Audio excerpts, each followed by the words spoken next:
Now at 10 and streaming on crossroadstoday.com, the Victoria Regional Airport shuts down after a bomb threat. Plus, an investigation is underway after a young child is found wandering a busy street alone. And Victoria voters face a decision on funding for a $35 million community center renovation. We're going to have a warm, windy weekend, but you can see all the winds are coming up from the south, so it's going to be a little bit more humid. There's a cold front coming in on Sunday morning. We'll talk about that coming up in a moment. And the Cuero women's basketball team gets multiple players winning all-district awards. We'll tell you who they are coming up in sports. You're watching 25 News Now at 10. Good evening and thank you for joining us. I'm Shawna Currie. Don Brubaker is off tonight. The Victoria City Council has put funding for a multi-million-dollar community center expansion in the hands of voters. The plan, if approved, would bring in funds from the hotel and rental car taxes instead of an increase in property tax. 25 News Now reporter Ray Mosley takes a look at how this project could impact local students and bring bigger crowds to Victoria. In May, Victoria voters will decide on a proposed funding measure that could bring major renovations to the Victoria Community Center without raising property taxes. The city is planning a $35 million upgrade that could attract larger crowds for rodeos, concerts, and dance events. The Victoria Livestock Show is held at the Community Center each year. Treasurer Shelley Marbach says this expansion is badly needed. There's really no room without the expansion. We're already spread over 3 weekends already as it is because we don't have the room to do everything that we want to do. The plan includes 1,500 more seats, a new exhibition hall for additional vendors, and a show barn to accommodate more animals. Marbach says those improvements will help students market their projects and fund scholarships for graduating seniors. With this expansion, we could add a rodeo into our stock show, which would be something that a lot of us committee members would love to see our show grow to. Ray Mosley, KV 25 News Now. A small plane made an emergency landing in a field off Fox Road this afternoon. Victoria County Sheriff's Office deputies rushed to the scene. It happened around 1 p.m. The 21-year-old pilot landed safely in an open field and no one was hurt. New at 10, the Victoria Regional Airport is back open after a bomb threat was received through email this afternoon. The Victoria County Sheriff's Office, County Fire Marshal, Texas DPS, and other agencies were all on scene helping with the investigation. According to a statement from the Victoria County Public Safety Communications Coordinator, there are no reported injuries and no arrests made. Victoria Police and Child Protective Services are investigating after a passerby found a child wandering a busy street. This video was taken shortly before 1 o'clock this afternoon on Mockingbird, just off Navarro. A driver stopped in the road to get the child out of harm's way. Other Good Samaritans were unable to find her caregivers. Victoria Police say they received a call of an unattended child in that same area around 10 o'clock this morning, and a joint investigation is ongoing with VPD and CPS. State Representative A.J. Louderback is taking action to crack down on bad behavior at youth sporting events. He's filed House Bill 3369 to close loopholes that prevent school officials and UIL referees from ejecting disruptive spectators. Right now, refs often have to issue warnings before removing someone.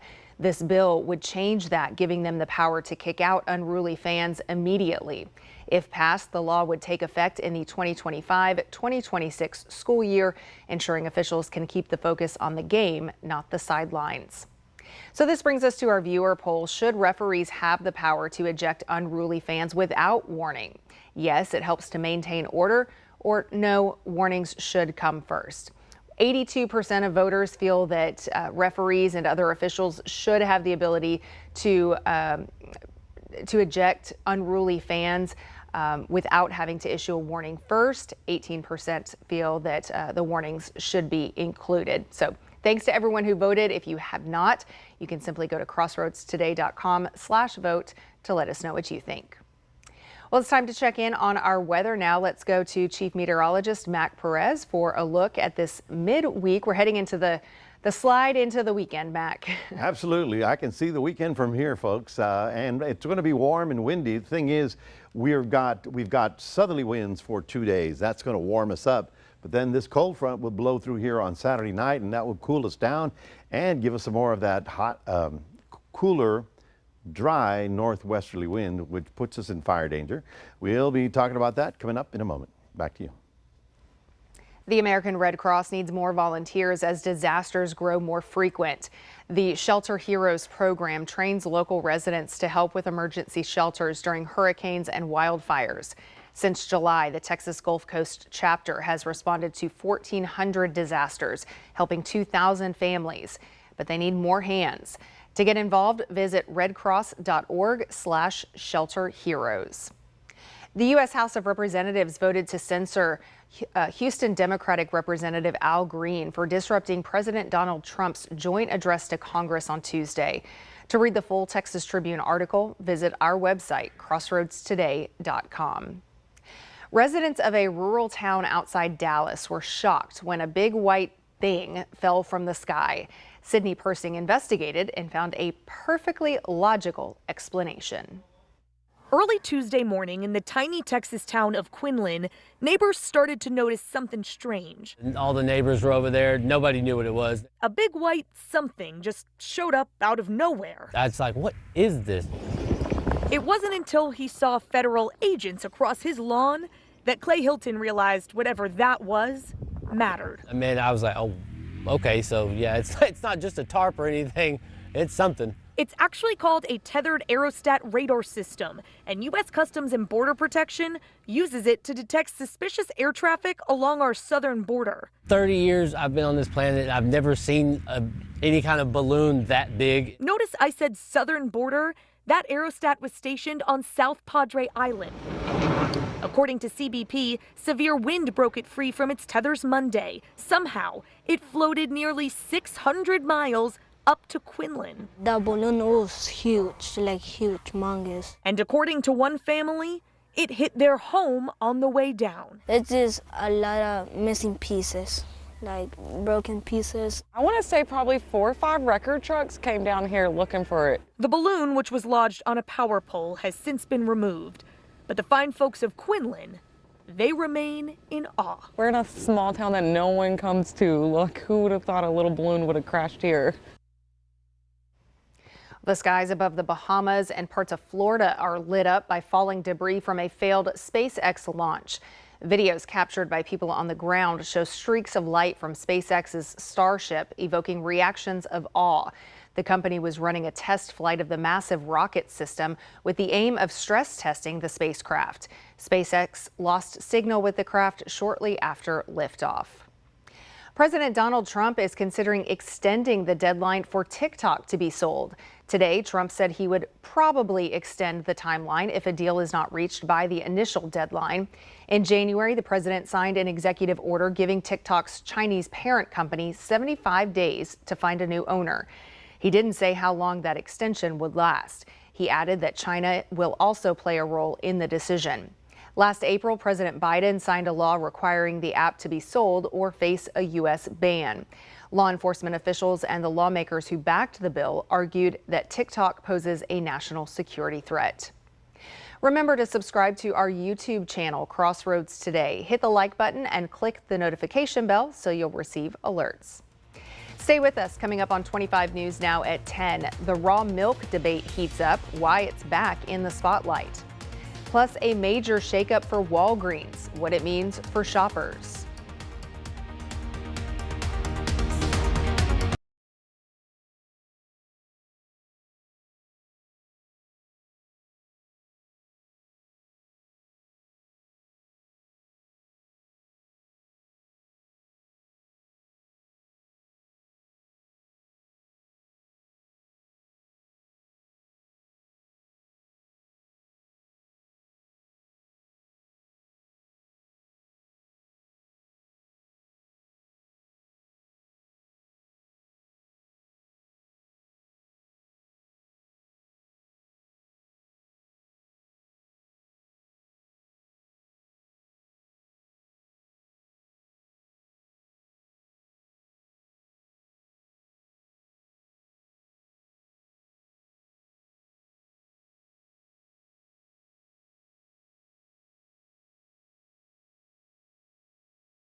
Dr. Marty McCary, Trump's pick for FDA chief, faced a Senate confirmation hearing today.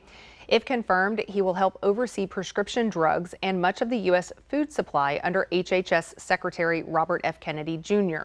One hot topic is Kennedy's push to loosen raw milk regulations, despite FDA warnings about health risks. Julia Vargas Jones reports on why conservatives are backing unpasteurized milk. Oh yeah, she's got milk. No pasteurization, no processing, just milk, straight from the cow. Despite safety concerns, raw milk is having a moment.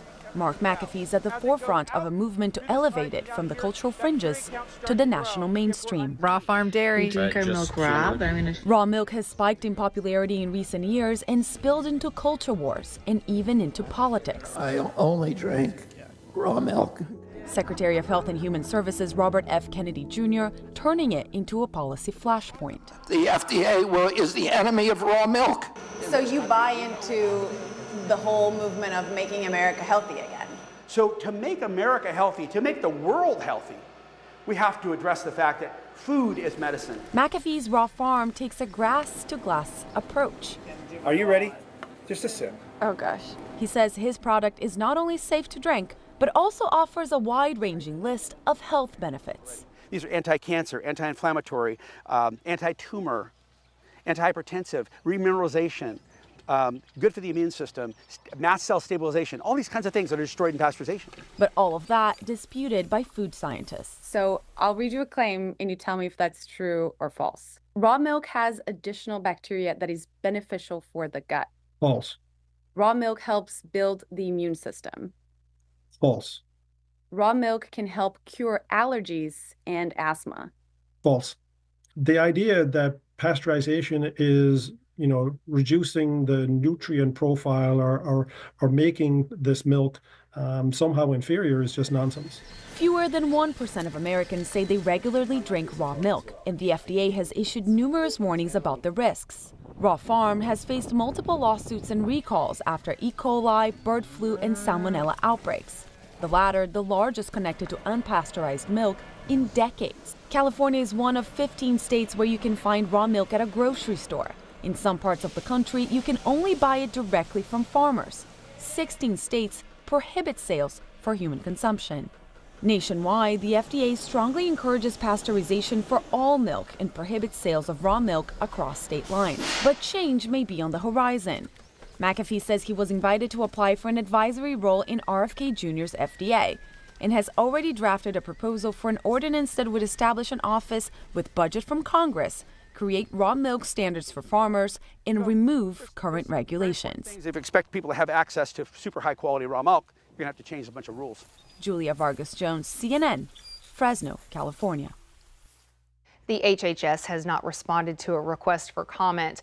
McAfee says Kennedy, who is one of his customers, has already reached out to his company, telling them to start planning for meetings on raw milk as soon as his FDA chief is confirmed. Walgreens is going private in a nearly $24 billion deal, ending its 100-year run as a public company. The move follows a rough stretch on the stock market, where shares plunged 80% in 5 years. A private equity firm is buying the chain for more than $11 per share in cash. Walgreens has already been closing stores, facing pressure from lower prescription reimbursements and competition from Amazon. A Harvard study suggests swapping butter for plant-based oils like soybean, canola, and olive oil could lower your risk of early death, challenging the social media trend favoring animal fats. Researchers analyzed 33 years of dietary data and found higher butter intake was linked to a 15% higher mortality risk, while plant-based oils were tied to a 16% lower risk. Even a small switch, just 10 grams a day, was linked to a 17% drop in overall and cancer-related deaths. Lighting up a cigar is often a way to mark life's milestones, like celebrating a new baby or toasting a big promotion. But cigars may be more harmful to your health than cigarettes. With more, here's ABC's Zoreen Shaw. Cigars come in many shapes and sizes, containing anywhere from 1 gram of tobacco, about as much as a cigarette, to upwards of 20 grams. But unlike cigarettes, the cigar tobacco is air-cured and fermented rather than blended, creating a wafting aroma when lit. Despite what some people consider a comforting scent, cigar smoke is possibly more toxic than cigarette smoke. That's because cigars have a higher level of cancer-causing substances from the fermentation process. When lit, these toxins flow through the air. Anyone in their path will breathe them in. Cigars may also contain more tar and toxins than cigarettes, and since they're larger, they burn more slowly, leading to longer exposure to their deadly poisons. Even if you don't inhale, your risk of lung cancer, coronary heart disease, and lung disease still outpaces those who don't smoke. Like cigarettes, cigars are addicting. If you need help quitting, please visit smokefree.gov for more information. With this Medical Minute, I'm Zoreen Shah. Well, good evening, everybody. We're down to 59 degrees. Will be mild tonight. This morning it was kind of chilly. That's because we had dry air. Now we've got humid air rolling back in from the Gulf. The winds have settled down, but tomorrow afternoon they're likely to pick up again back to the 25, 30 mile an hour range. 72 our high, 39. That was the cold morning, but it's going to get warmer and more humid as we get into the weekend. We'll talk about that after this.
Good evening, everybody. We are looking at strong southerly winds to redevelop tomorrow morning, and all of that headed northbound, obviously. Well, that brings in the Gulf air, brings back the humidity, and we'll probably even see a few low clouds overnight and into tomorrow morning. The reason for the wind blowing in that direction is because of this intense area of low pressure right here. It's coming out of the Rockies, moving into the plains. Strong southerly winds in this. This is the warm sector of it right here. You see that? And behind it is where the cold air is located. So you've got rain and snow throughout Salt Lake City all the way through Montana. And behind it, we have another dry northwest wind like what we had a couple of days ago. But I don't think it's going to be that strong. However, this being said, we are going to have to be careful over the next few days because we're so dry. Now, we don't have any red flag warnings up right now. But I do believe that by the time we get to Saturday night and Sunday, we may have to consider putting one up because that's when the west wind rolls in here and gives us the potential problem. Now we've got small craft advisories off the coast, and out here in far west Texas, they have red flag warnings because you know what? In El Paso, they're getting 50-mile-an-hour winds with blowing dust. They got a dust storm going, and visibility is down to a mile. So if you happen to be driving out State 10 West, you probably run into that. So again, no watches right about now. Tomorrow we're looking for an 83 and then getting up to 85 on Saturday. Every afternoon will be a little breezy. And then Saturday night is when the front comes in and gets us a little cooler, only a 68 on Sunday. But then again, that's the dry northwest wind, and that's what we worry about because everything hasn't greened up just yet. A lot of dry weeds and bushes out there. Looking at a 59 for tonight's low. It's a little bit milder than it was last night or this morning. And then we're looking for an 83 tomorrow. And while we're looking at 83, we got 81 in Houston, 88 in San Antonio, and we got a 95 in Laredo. What's going on over there? Well, they're getting a south wind, and that comes in off the landmass, so it's a warm, dry wind. Well, let's take a look at the big picture, and you can see how we've got clouds over us because of the Gulf air. Storm rolls out of the plains, and then when we get to Saturday night, right about here, we may have some stormy weather in North Texas, all right? That's when the front comes through here, and it doesn't look like we've got enough moisture to actually trigger any of that activity over our area. So I'm going to say infinitesimal chance for any kind of rain there, and then it all blows away. By Sunday, we're looking at dry northwest winds, low humidity, and gusty winds as we saw the other day. Of course, they got to get up to 45, 50 miles an hour for, power lines to go down, and that's what happened to us. Hopefully we won't get in that situation, but we'll take a look at your day planner for tomorrow. Pretty good looking day if you don't mind the wind in the afternoon in Port Lavaca. We're getting to a high temperature after a 66 low, getting up to about a 79. So, if you're fishing off the coast, it's fine. It's just going to be a little breezy. Cuero, you're down to 62 tonight and up to 84 tomorrow. A little bit of cloud cover early and then burning off in the afternoon. 7-day forecast will show you we're warm and windy on Friday. We're warm and windy on Saturday. Saturday night, front comes through. Alert day for possible high winds with that front, but then slightly cooler on Sunday and then back to spring type weather for next week. That's your 7-day forecast. Reminding everybody we do have a QR code. Love for you to scan that and put Crossroads Today on your phone. It's time for sports with Maxwell. Over to you. All right, thanks, Mac. And after the break, we're going to reveal who tonight's athlete of the week will be. I'll tell you who that is coming up in sports.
All right, Crossroads, we are almost there to the weekend, and a lot of teams are now into the baseball, softball, tennis, powerlifting seasons right now. And another season also going on is track and field. One Refugio track and field star in discus and shot put in Sierra Tilley broke the discus record last week, throwing 144 feet and 3 inches, which again, earlier today she actually broke that record, having 148 feet there and 4 inches. So again, breaking more records as we go, and all that feet, she's going to make herself their Athlete of the Week. 25 News Now sports reporter Ray Robinson had a chance to speak with her earlier this week.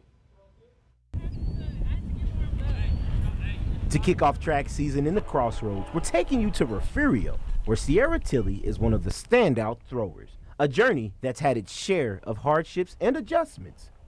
Okay, so I was gliding at first, and then I did rotation. Then I started doing rotational, and that takes years and years to get down. So basically, I sacrificed my junior year getting that down, so to be able to do it this year. She broke a 29-year school record in discus with 144 feet and 3 inches. But due to her connection with the previous record holder, it made the feat sorta bittersweet. It's a bittersweet moment. Bitter because, well, me personally, I knew the lady that held the record, and she always told me since I was a little girl that I was going to be good, and one day I will break her record, and I did. And now I just have to go get the shot record, and I'm only 5 or 4 inches away. And although she's a senior, Tilley's work ethic was evident in my conversation with her. And it's only the beginning, and there's more time to improve. Ray Robinson, KAVU TV 25 News Now, Sports.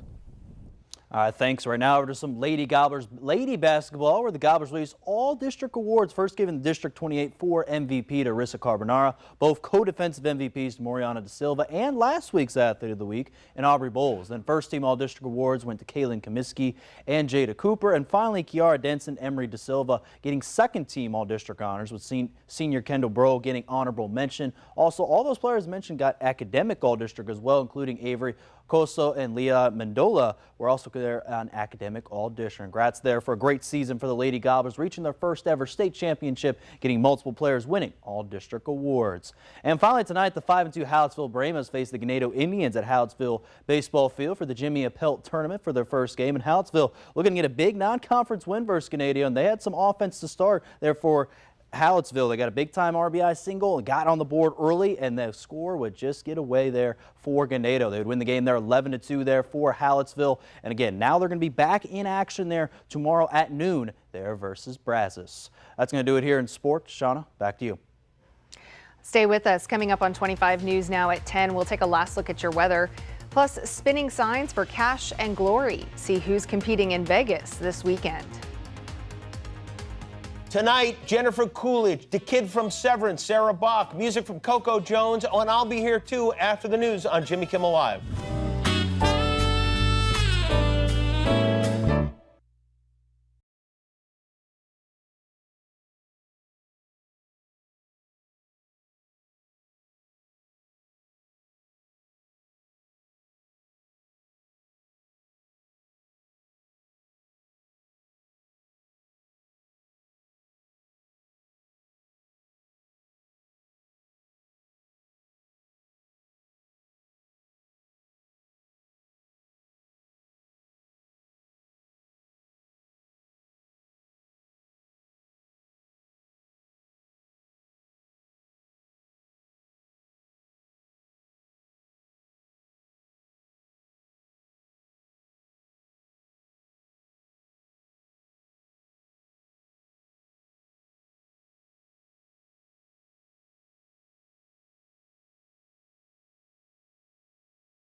Michael Jordan and Kobe Bryant's rookie jerseys are hitting the auction block this spring and could fetch $10 million each.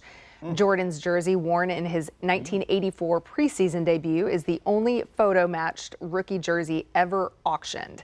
Bryant's number 8 Lakers jersey has been linked to his 1996 preseason and regular season debuts. Sotheby's will showcase both in New York starting March 21st. So pretty cool. Yeah. Well, take a look at this. It will soon be more than just records that are spinning in Sin City or slot machines. What started out decades ago as a ploy to attract attention is now into its 19th year as a real competition. Here's ABC's Danny New. You're doing great with that twirling. Dad, I'm spinning. Maybe you've seen a sign spinner in a Progressive commercial. But at the World Sign Spinning Championships in Las Vegas, this craft looks way different. They're great dancers, entertainers, athletes. People are just going to be wowed on a lot of different levels. Max Durovich here is the CEO of Aero Sign Spinners, which has been hosting this annual competition for around 2 decades. Every year, people from all over the world who professionally spin those pointy advertisements travel to Sin City and compete in a judged competition for $5,000 cash. And for that prize, they will twirl, jump, and do whatever that is. But as you can see in this clip from ESPN's The Ocho a few years ago, former champions like Matthew Doolin here do not seem to be thinking too much about the money. Oh, yeah, I won in 2019, but I need my second time under my belt. Turn and grab. Observe. Now, a few years ago, I learned from the sign spinning team who enters from Denver. Where we going, Katie? Look out! And got it immediately. But I asked the head of the team, Shimon Ingram, what he likes about this job that seems like it might get a little tiring sometimes. I've been doing this for 8 years now. I lost a lot of weight. I recommend it for everyone. Like even if it's a part-time job, just to get outside. There's not that many jobs that you can get outside and enjoy nature. But as Shimon said when we reconnected this past month, this Saturday will not be about enjoying sunshine, but instead a Sign City showdown. You guys better be prepared. That's all I should say. So that. All right. Well, it's another way to lose weight, you know. Yeah, great workout if you're looking for something different. But I was going to say, with the wind this weekend, it might be difficult to hold on to the sign. You may fly away with the sign, you know. I mean, you'll be in sea drift before you know it. Folks, we are looking at a warm, windy weekend. Tomorrow we'll get up into the 80s, and on Saturday we'll be up to about 85. Then a cold front comes through with a gusty north wind, and that's a dry, low humidity kind of thing. So we may have a little possibility of having a red flag warning up again. That's why I have the alert there. Otherwise, Sunday, 68 and nice with a gusty wind. The only problem is, you know, holding on to your hats this weekend. Other than that, it should be nice and warm. All right. Well, open the box, pour the cereal, and add the milk. And do it with a little extra enthusiasm because Friday is National Cereal Day. It's observed every year on March 7th. Cereal traces its roots to the 1800s. By late in the century, the Kellogg brothers, John and William, established their own food company. They stumbled upon what would become cornflakes. The product was put on the market and grabbed quick popularity across the country. Today, the grocery store cereal aisle is a long one with lots of choices. So, what's your favorite, Max? Frosted Flakes. Frosted Flakes, yeah, simple. I remember Rice Krispies from from old days, but then again, I used to put a lot of sugar on them. I like Cinnamon Toast Crunch, not exactly healthy. Yeah. That's good too, though. Yes. So. All right, well, thanks for joining us. Join Carolina and Parker at 5 a.m. for sunrise. Have a great night.